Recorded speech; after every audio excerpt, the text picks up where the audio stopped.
Meus irmãos, todas as vezes que a igreja se reúne para adorar a Deus, nós temos um tríplice encontro. Nós temos um encontro com Deus, nós temos um encontro com o nosso irmão, e nós temos um encontro com nós mesmos. E onde Deus está, coisas grandes e portentosas acontecem. Eu fiquei muito feliz e grato a Deus quando hoje de manhã, no intervalo do primeiro culto para a escola dominical, uma irmã querida que nos visita hoje deu um testemunho e eu pedi permissão, perguntei para ela se eu poderia compartilhar para a igreja esse testemunho e ela me autorizou. De que num domingo aqui, pastor Erival pregando, e ao término do seu sermão, ele fez uma pergunta: quem quer ser curado hoje, aqui? E ela na sua casa, assistindo o culto, virtualmente online, lá na sua casa, ela estava lidando com um problema sério, há 10 anos, ela levantou a mão e disse: eu quero ser curada. E naquele momento Deus a curou, e ela hoje veio aqui, para testemunhar o que Deus fez na sua vida. Deus é o Deus que responde a oração. Deus é o Deus que age. E talvez você veja aqui hoje precisando de uma resposta de Deus na sua vida. E Deus está aqui. E Ele é poderoso para fazer maravilhas. Abra sua Bíblia comigo, por favor. Profeta Daniel, capítulo 1. Profeta Daniel, capítulo 1.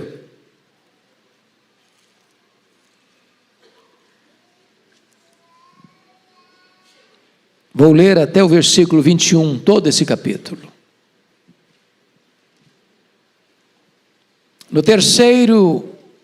No ano terceiro do reinado de Jeoaquim, rei de Judá, veio Nabucodonosor, rei da Babilônia, a Jerusalém, e a sitiou.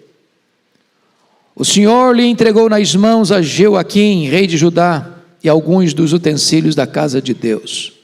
E a estes levou-os para a terra de Sinear, para a casa do seu Deus, e os pôs na casa do tesouro do seu Deus. Disse o rei a Aspenaz, chefe dos seus eunucos, que trouxesse alguns dos filhos de Israel, tanto da linhagem real como dos nobres, jovens sem nenhum defeito, de boa aparência, instruídos em toda a sabedoria, doutos em ciência, versados no conhecimento, e que fossem competentes para assistirem no palácio do rei, e lhes ensinasse a cultura e a língua dos caldeus. Determinou-lhes o rei a ração diária, das finas iguarias da mesa real e do vinho que ele bebia, e que assim fossem mantidos por 3 anos, ao cabo dos quais assistiriam diante do rei. Entre eles se achava dos filhos de Judá, Daniel, Ananias, Misael e Azarias. O chefe dos eunucos lhes pôs outros nomes, a saber, a Daniel o de Beltesazar, a Ananias o de Sadraque, a Misael de Mesaque, a de Azarias, a de Abdinego. Resolveu Daniel firmemente não contaminar-se com as finas iguarias do rei, nem com o vinho que ele bebia. Então pediu ao chefe dos eunucos que lhe permitisse não contaminar-se. Ora, Deus concedeu a Daniel misericórdia e compreensão da parte do chefe dos eunucos. Disse o chefe dos eunucos a Daniel: tenho medo do meu senhor, o rei, que determinou a vossa comida e a vossa bebida. Porque, pois, veria ele o vosso rosto mais abatido do que o dos outros jovens da vossa idade. Assim, poris em perigo a minha cabeça perante ou para com o rei. Então disse Daniel ao cozinheiro-chefe, a quem o chefe dos eunucos havia encarregado de cuidar de Daniel, Ananias, Misael e Azarias: experimenta, peço-te, os teus servos 10 dias, e que se nos deem legumes a comer e água a beber. Então se veja diante de ti a nossa aparência e a dos jovens que comem das finas iguarias do rei. Segundo vires, age com os teus servos. Ele atendeu e os experimentou 10 dias. No fim dos 10 dias, a sua aparência era melhor. Estavam eles mais robustos do que todos os jovens que comiam das finas iguarias do rei. Com isto, o cozinheiro-chefe tirou deles as finas iguarias e o vinho que deviam beber e lhes dava legumes. Ora, a estes 4 jovens Deus deu o conhecimento e a inteligência em toda a cultura e sabedoria, mas a Daniel deu inteligência de todas as visões e sonhos. Vencido o tempo determinado pelo rei para que os trouxessem, o chefe dos eunucos os trouxe à presença de Nabucodonosor. Então o rei falou com eles, e entre todos não foram achados outros como Daniel, Ananias, Misael e Azarias. Por isso passaram a assistir diante do rei. Em toda a matéria de sabedoria e de inteligência sobre que o rei lhes fez perguntas, os achou 10 vezes mais doutos do que todos os magos e encantadores que haviam em todo o seu reino. Daniel continuou até o 1º ano do rei Ciro. Meus irmãos, o contexto desta passagem é que o território de Judá, depois do grande avivamento e reforma que houve no período do rei Joás, voltou a afastar-se de Deus. E então os conflitos políticos da época, em que a Assíria guerreava contra o Egito, as duas potências, Israel no meio. Israel entra na batalha e sofre um desastre muito grande, porque o rei é morto pelo Neco, imperador do Egito, mas mais tarde a Babilônia conquista o Egito, cerca Jerusalém, para saquear a cidade, sitiar a cidade, tomar a cidade. O rei da época, alertado pelo profeta Isaías e também pelo profeta Abacuque, em vez de se arrepender, ao contrário, ele pegou o livro da lei de Deus, cortou com canivete e jogou na lareira, jogou no fogo, mantendo o povo uma falsa confiança religiosa no templo, pensando, templo do Senhor, templo do Senhor, templo do Senhor é este, imaginando que enquanto o templo de Jerusalém estivesse lá, eles estariam protegidos. Pois bem, no ano 606, Nabucodonosor cercou Jerusalém, capturou jovens da nobreza e levou para a Babilônia, dentre eles Daniel. Levou também vasos do templo que Deus os entregou. Depois retornam em 596 e levam mais pessoas, dentre elas o chamado Ezequiel, profeta Ezequiel. Mas como o rei que estava em Jerusalém rebelou-se contra Nabucodonosor, em 586, Nabucodonosor não só sitiou Jerusalém, mas entrou em Jerusalém, destruiu o templo de Jerusalém, passou o fio da espada a homens, mulheres, jovens, crianças, uma carnificina, e leva o povo para uma amarga escravidão de 70 anos. O ponto que eu quero destacar com vocês hoje é de que numa circunstância tão amarga, numa quadra histórica, política tão opressora, Daniel é levado para a Babilônia, juntamente com os seus amigos, mas eles mantêm a sua fidelidade a Deus, eles não negociam seus princípios e valores, eles não transigem com a verdade, eles não se corrompem, apesar de estarem numa nação ou num império idólatra, marcado pelo ocultismo. E eles nos ensinam aqui uma grande lição: não importa o que está acontecendo ao seu redor, não importa o que sobrevenha sobre a sua vida, sobre a sua família, sobre a sua cidade, sobre a sua nação, Valores não se negociam, princípios não se negociam. Nós jamais poderemos vender a nossa consciência por sedução ou por pressão. E então aqui eu chamo a sua atenção para 3 verdades nesse texto. A primeira delas, Daniel é um jovem fiel a Deus, apesar de um passado de dor. Versos 1 e 2. Notem vocês que é o próprio Deus que é o agente dessa história no verso 2. O Senhor lhe entregou nas mãos a Joaquim, rei de Judá, e alguns dos utensílios da casa de Deus. Judá não caiu porque Judá era fraco e a Babilônia era forte. Isso é um fato histórico, inquestionável. Mas Deus havia dito através dos profetas, de que se Judá, se fosse fiel a Deus, andasse com Deus, servisse a Deus, Deus protegeria Judá. Não tem nada que enfraquece mais um povo, uma nação, do que o pecado. O pecado é o opróbrio dos povos. Nenhuma nação é grande se rende ao pecado.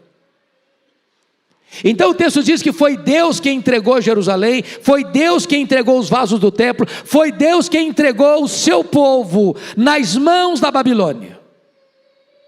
E o que a Babilônia fez? A Babilônia entrou, saqueou, matou, profanou e levou o povo para a escravidão. O que Daniel está perdendo aqui? Primeiro, ele está perdendo a sua nacionalidade. Agora ele é um escravo. Ele está perdendo, em segundo lugar, a sua família. Ele é arrancado do meio da sua família. Ainda jovem, sem liberdade. Ele é um escravo, ele não tem liberdade, ele não tem opção, ele não tem escolhas. Ele é levado, ele não vai. Ele é um escravo. Mais do que isso, ele perdeu os pilares da sua religião. O seu templo vai ser arrasado e destruído. As pessoas que foram levadas para a Babilônia chegam lá sem sonhos. Eles se assentam às margens dos rios da Babilônia e eles só choram, e eles só têm reminiscências amargas, e o que eles têm no coração é sede de vingança. Mas Daniel vai, e ele influencia o meio onde está. Ele vai para o centro da idolatria do mundo, a Babilônia. Ele vai para o centro do ocultismo do mundo, e mesmo assim ele não se corrompe. Nós vivemos num mundo caído, irmãos. Nós vivemos numa nação idólatra. Nós vivemos numa nação que caminha célere para o ocultismo. Nós vivemos uma nação onde não se tem temor de Deus tantas vezes. Pressionados ou seduzidos, cabe-nos como Daniel, apesar de um passado de dor, manter a nossa integridade inegociável. Inegociável. Mas tem uma segunda lição que eu quero destacar. Daniel é um jovem fiel a Deus, apesar de um presente, de oportunidades e grandes riscos. Confira comigo, por gentileza, dos versos 3 a 8. Primeiramente, versos 3 e 4, Daniel é escolhido para estudar na Universidade da Babilônia. Verso 3 diz assim: disse o rei Aspenaz, chefe dos seus eunucos, que trouxesse alguns dos filhos de Israel, tanto da linhagem real como dos nobres, jovens sem nenhum defeito, de boa aparência, instruídos em toda a sabedoria, doutos em ciência, versados em conhecimento, que fossem competentes para assistirem no palácio do rei, e lhes ensinasse a cultura e a língua dos caldeus. Então vamos entender isso aqui. Eu fico imaginando o pai e a mãe. Todo pai e toda mãe sonha com os filhos, quer o melhor para os filhos. Emprega os melhores recursos para botar numa boa escola, dá a melhor formação. E os pais nos bastidores ficam torcendo pelos filhos, vibrando com os filhos, celebrando a vitória dos filhos, desejando que os filhos alcem voos. E eu fico imaginando, pastor Arival,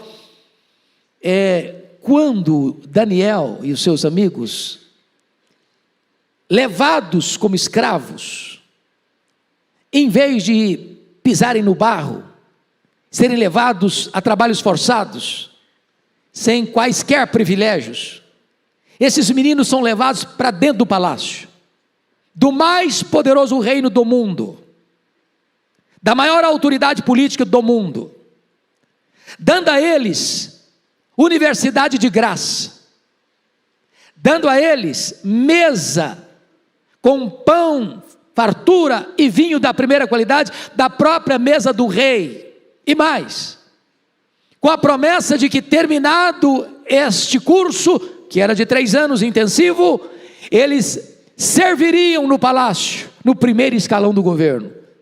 E pai e mãe dizendo: olha que chance, que bênção, que privilégio, os meus filhos, universidade de graça, tudo pago pelo governo, comida de graça na mesa do rei, bebendo o vinho do rei, e com garantia de emprego no primeiro escalão do governo do maior império do mundo. Que privilégio, que honra, que oportunidade.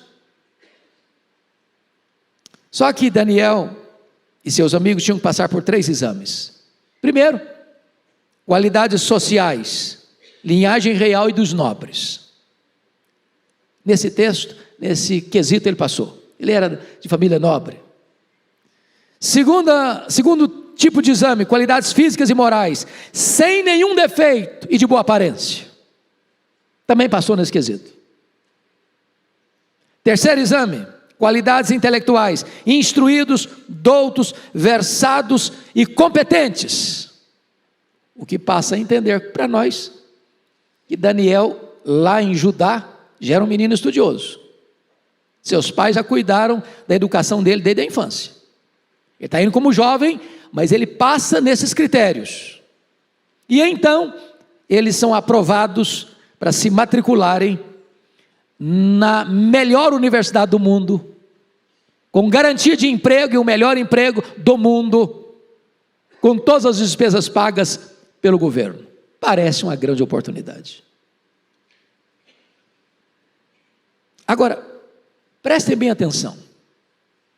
Alguém já disse que todas as maçãs do diabo são bonitas, mas elas têm bicho. As ofertas glamorosas do mundo podem trazer a você vantagens imediatas, mas elas vão cobrar a sua própria alma. Aqueles que vendem a alma para o diabo, para se enriquecerem, vão desfrutar de privilégios por um tempo, mas isso vai custar um preço altíssimo amanhã.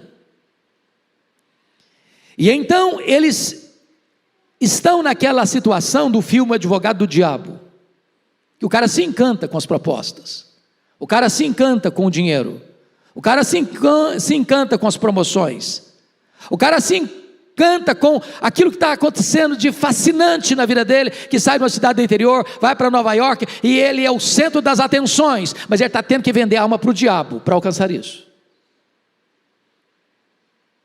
Quais eram os perigos que eles enfrentavam? Veja comigo o versículo 5. Determinou-lhes o rei a ração diária, das finas iguarias da mesa real, e do vinho que ele bebia. Irmãos, isso parece estranho para nós. Como é que o maior rei do mundo, o imperador do mundo, Nabucodonosor, a cabeça de ouro, mandava em tudo, vai se preocupar com um cardápio? Isso não é papel de um rei?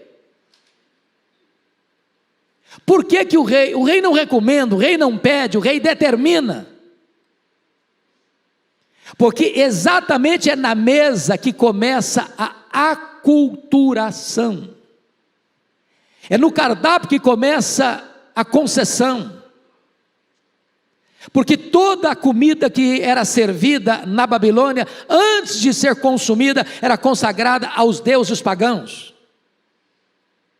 Assentar essa mesa e partilhar dessas iguarias era abrir mão de uma consciência onde os absolutos de Deus tinham que prevalecer.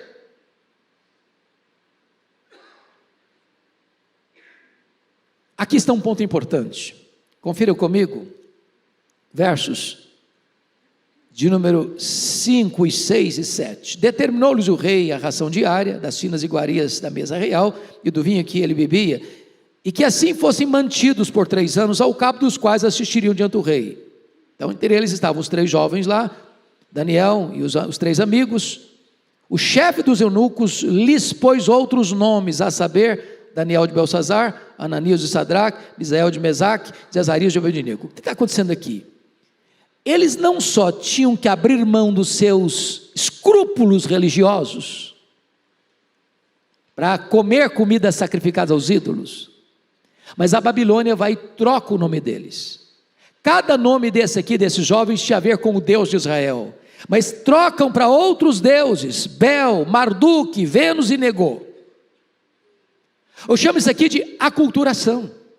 Dão um banho babilônico neles, dizendo para eles: olha jovens, agora vocês saíram daquela fase primitiva de religião, agora vocês não têm mais que crer naquelas verdades que contaram para vocês como verdades, agora vocês levantaram voos mais altos, agora vocês chegaram na universidade, agora aquilo que vocês creram não faz mais sentido, agora vocês têm uma fase mais avançada, científica, agora larguem para lá todo esse legado, toda essa herança que vocês receberam, agora está na hora de vocês começarem a pensar de forma mais clara, científica, larguem a sua fé. Há poucos dias, pastor Arival, uma pessoa chega para mim com o coração pesado e disse que escutou um membro da família dela dizendo o seguinte para os filhos: os meus filhos agora estão na universidade.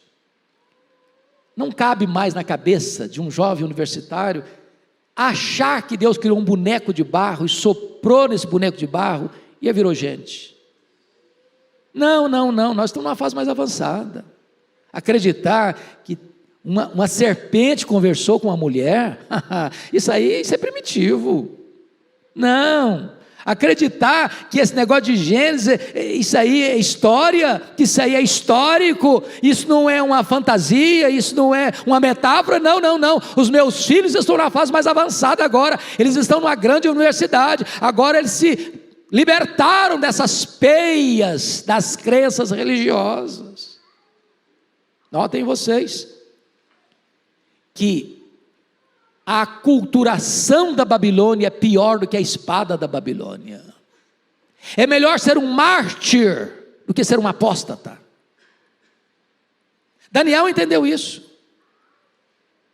Trocaram os nomes deles, mas não puderam trocar a fé que eles traziam no coração.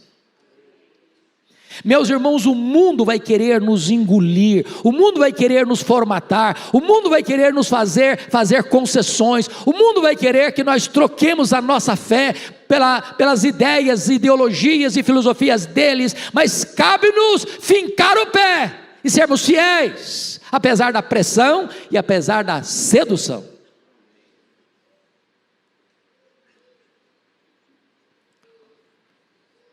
Eu vou lhes dizer que as ofertas vantajosas da Babilônia eram piores do que a perseguição da Babilônia.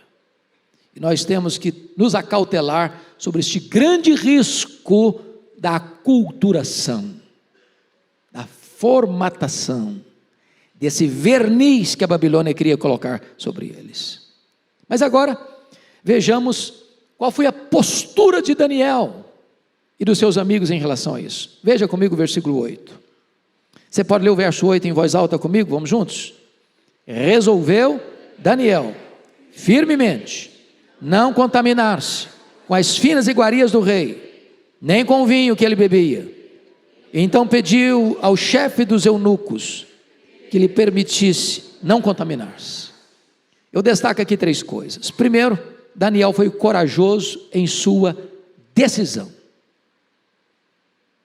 Os covardes não entram no reino dos céus. Os que têm medo de se posicionar não entram no reino dos céus. Cristianismo não é para covarde. Cristianismo exige coragem, posição, decisão, firmeza. Ele resolveu, não só resolveu firmemente não contaminar-se. Essa é a decisão do coração. Essa é a clareza da consciência. Esse é alguém que está aliançado com a verdade. Ele resolveu firmemente não se contaminar.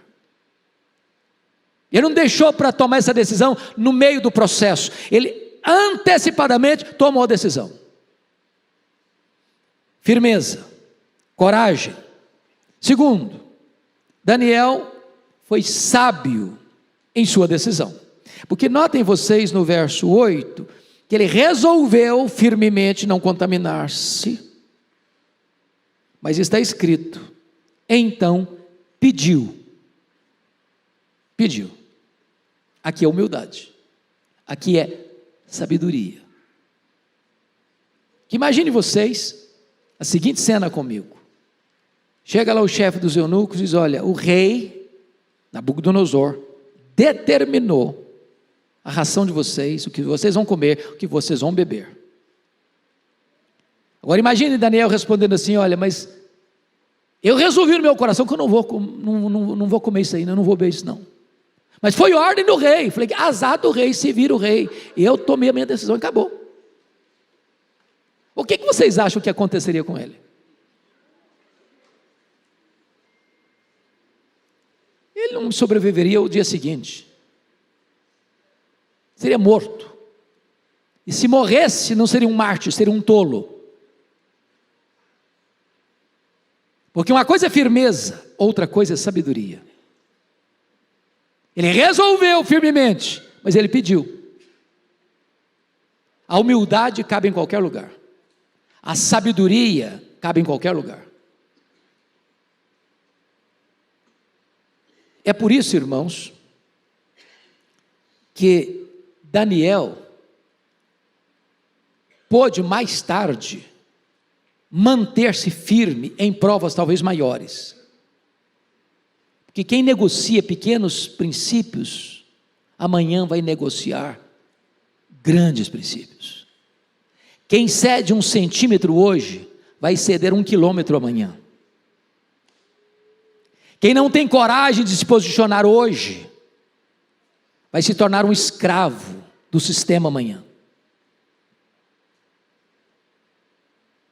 É por isso que lá em Daniel capítulo 6, houve um momento num outro império, que armaram contra ele, a ponto de Daniel ser jogado numa cova dos leões.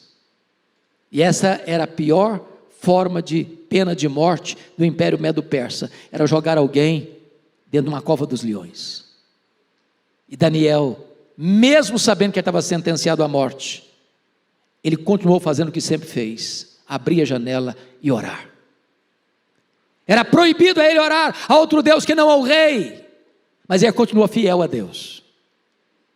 Não nos importa viver, importa-nos ser fiéis a Deus. Se vamos viver ou morrer, isso não é decisão nossa, é de Deus. Cabe-nos ser fiéis a Deus, independentemente do que vai nos acontecer. É isso que Daniel está nos ensinando. Mas em último lugar, Daniel, um jovem fiel a Deus, apesar de um futuro de glória. Meus irmãos, mais pessoas caíram no topo da montanha do que na base da pirâmide. Mais pessoas caíram no sucesso do que na escassez. Quer conhecer um ser humano? Dê poder para ele.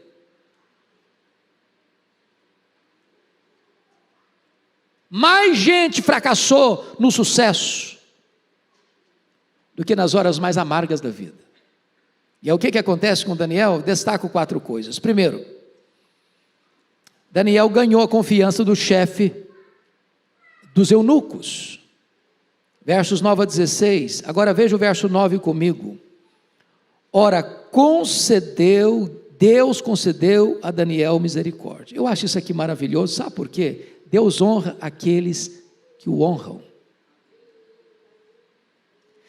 Daniel só teve a bênção de ver o coração desse chefe da cozinha mudar de opinião, não é porque Daniel foi tão eloquente, ou tão convincente, é porque Deus deu misericórdia a ele. Deus está esperando um povo que seja fiel a ele, e se o povo for fiel a ele, apesar da pressão ou da sedução, Deus concede misericórdia. Deus concede misericórdia. Segundo, Deus concede confiança. Isso é fé. Olha o verso 12 comigo. Daniel diz assim: experimenta, peço-te, os teus servos 10 dias. Ele trabalha empiricamente, governado pela fé. Experimenta nos 10 dias, porque a preocupação do camarada é o seguinte: se eu tiro de vocês as finas iguarias da mesa do rei, se eu tiro de vocês o vinho da qualidade que o rei toma, der para vocês legumes, só água para vocês beberem, daqui a 10 dias vocês vão estar mais magros, com aparência mais ruim, pior do que a dos outros, então eu vou estar botando a minha cabeça a prêmio com o rei. Daniel diz: experimenta. Por que ele tem essa convicção? É porque sabia que Deus estava nesse negócio. Quando você é fiel a Deus, Deus está nesse negócio. Quando você leva Deus a sério, Deus está nesse negócio. Quando você está pronto a correr risco por amor a Deus, por fidelidade a Deus, Deus está nesse negócio. Terceiro, olha comigo o verso 16. Deus honra aqueles que o honram. Com isto, o cozinheiro-chefe tirou deles as finas iguarias e o vinho que deviam beber, e lhes dava legumes. Ou seja, a firmeza dele, a sabedoria dele, a confiança em Deus, e o favor de Deus, mudou o cenário. E agora, ele está lá no palácio do rei, mas não está se contaminando com as finas iguarias da mesa do rei, mantendo a sua fé intacta, num território idólatra. O homem não é, como dizia John Locke, produto do meio. O homem não é uma tábua rasa, o homem não é uma folha em branco, o homem é que influencia o meio, ele transforma o meio. É lá na sua casa, é lá na sua vizinhança, é lá na sua escola, é lá na sua universidade, é lá na sua empresa, é lá no seu comércio. Se você resolver andar com Deus, Deus vai mudar o ambiente, em vez de você ser tragado pelo ambiente. Mas mais do que isso, Deus concede capacitação especial no versículo 17, confira comigo, você pode ler comigo em voz alta, verso 17, vamos juntos? Ora, a esses 4 jovens, Deus deu o conhecimento e a inteligência em toda a cultura e sabedoria, mas a Daniel deu inteligência de todas as visões e sonhos. Quem dá sabedoria e inteligência é Deus. É Deus. Deus honra aos que o honram. Deus é fiel aos que procuram ser fiéis a Ele. Mas, meus amados irmãos, não só Daniel ganhou a confiança do chefe dos eunucos, Daniel foi aprovado com grande honra. Veja você, no verso 18, que a prova, conforme algumas universidades inglesas no passado, era oral. E quem vai entrevistar os estudantes para um cargo no primeiro escalão do governo, não é qualquer subalterno, é o próprio rei Nabucodonosor, conforme o verso 18. Vencido o tempo determinado pelo rei, e eram 3 anos, para que os trouxessem, o chefe dos eunucos os trouxe à presença de Nabucodonosor. Verso 19, então o rei falou com eles, e entre todos não foram achados outros como Daniel, Ananias, Misael e Azarias, por isso passaram a assistir diante do rei. Mas olha o que está escrito no verso 20, leia comigo em voz alta, por favor, no verso 20. Em toda matéria de sabedoria e de inteligência, sobre o que o rei lhes fez perguntas, os achou 10 vezes mais doutos do que todos os magos e encantadores que havia em todo o seu reino. 10 vezes mais. Passou na prova com louvores. E o que acontece? É escrito, versículo 19, parte B, por isso passaram a assistir diante do rei. Eles estão na posição mais alta, sem ter que negociar princípios, sem ter que negociar valores, sem ter que transigir com a consciência, sem negar a sua fé, sem deixar de serem fiéis a Deus. Para mim isso é uma grande lição. Tem muita gente que acha que se um empresário for íntegro, ele não vai para frente. Se um estudante não colar na prova, ele vai ficar para trás. Se ele não seguir a cartilha da maioria, ele vai ser desprezado. Se ele for alguém de uma ética granítica, ele nunca prospera. Quem leva você para frente é Deus. Quem dá vitória para você é Deus. Quem honra você é Deus. Quem faz você prosperar é Deus. Quem distingue você é Deus. Então jamais negocie princípios e valores, jamais transija com a sua consciência iluminada pela palavra de Deus e pelo Espírito de Deus, para você alcançar favores. Em nome de Jesus, não venda a sua alma. Qual foi o resultado final? Diz o texto, versículo 21, ele foi maior do que a própria Babilônia. Leia o verso 21 comigo. Daniel continuou até o primeiro ano do rei Ciro. O que está acontecendo aqui? A Babilônia caiu. Nabucodonosor, tão imponente, foi comer capim. Deus o transformou em louco, até que o coração dele se humilhou. O sucessor dele, Belsazar, zombou de Deus, numa festa regada a bebida, mandou trazer os vasos do templo, para profanar os vasos do templo, e apareceu na parede uma mão escrevendo, Mene, Mene, Tekel, Farsim. Foi contado, achado em falta, pesado na balança. Teu reino será tirado, e a tua vida será ceifada, e a Babilônia, numa noite de bebedeira do rei, é tomada pelo grande Ciro. E a Babilônia caiu, e um outro império surgiu. E Daniel? Daniel foi ser o grande primeiro-ministro também, no grande império Medo-Persa. Ele é maior do que Babilônia. Babilônia caiu, mas Daniel continuou de pé.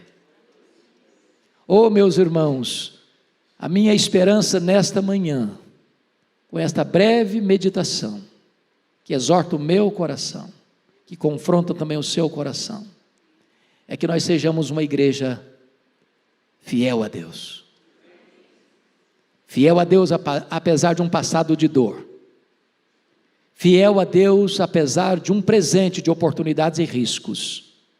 Fiel a Deus apesar de um futuro de glória. Não importa se no vale ou no topo da montanha, permaneça fiel a Deus. Que o Senhor nos ajude. Amém.